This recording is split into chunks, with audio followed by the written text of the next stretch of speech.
L'annonce concernant le combat entre Chimaev et Whittaker pour l'UFC 308 a braqué les projecteurs sur Khamzat, et une question oubliée a de nouveau émergé. Pourquoi, depuis septembre 2022, Chimaev n'est-il plus prévu pour combattre aux États-Unis? Pour rappel, Khamzat Chimaev a effectué son dernier combat à Abu Dhabi en octobre 2023.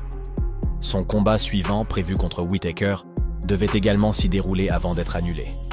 Par ailleurs, il est une nouvelle fois prévu à l'Etihad Arena très prochainement.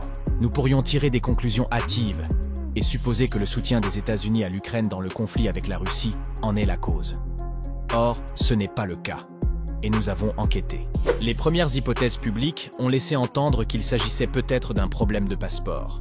L'entraîneur de Chimaev, Alan Nascimento, a confirmé en octobre 2023 les dires. Cependant, tout comme les spectateurs, cela ne nous a pas convaincus. Si ce n'est qu'une question de passeport, pourquoi des combattants d'origine russe comme Islam Makhachev et Khabib Nurmagomedov peuvent-ils aller et venir aux États-Unis, alors que Chimaev, lui, ne le peut pas?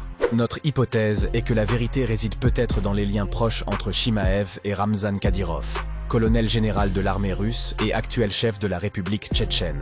En effet, depuis 2017, Kadyrov est officiellement sanctionné par le Bureau de contrôle des avoirs étrangers du Trésor américain pour grave violation des droits de l'homme. Les tactiques totalitaires et répressives qu'il emploie sont considérées comme des crimes contre l'humanité. Plusieurs arguments soutiennent cette hypothèse. Lorsque Dana White a été interrogé sur la capacité de Chimaev à entrer sur le territoire américain, il a esquivé la question. Il n'a pas non plus clarifié si les liens entre Chimaev et Kadyrov étaient mis en cause. Second point. Les services d'immigration américains font preuve d'un double jeu. Quand Usman et Henry Cejudo ont participé à une démonstration d'armes à l'invitation de Kadyrov en mai 2023, aucun d'eux n'a subi de sanctions. La relation entre Chimaev et le chef de la République tchétchène est donc sûrement jugée trop amicale et sortant du cadre professionnel. En effet, Kadyrov a même fait l'éloge de Chimaev, avec qui il aurait des relations d'affaires. Il a aussi commenté la santé de Khamzat et a clairement indiqué que le combattant ne prendrait pas sa retraite de sitôt. Chimaev a même assisté à l'UFC 280 en octobre 2022 à Abu Dhabi, en compagnie du fils de Kadyrov, Ali. Dernier point, le compétiteur de l'UFC a même conscience que cette relation est dérangeante. Dans les quelques interviews disponibles, il n'évoque pas sa relation avec Kadyrov.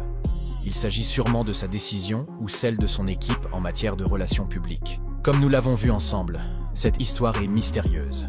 Notre hypothèse semble plausible, mais seule une prise de parole publique de Dana White viendrait clarifier la situation. Bien sûr, si le sujet vous a intéressé, nous vous encourageons à faire des recherches supplémentaires. Pensez à vous abonner afin de découvrir de nouvelles vidéos très prochainement.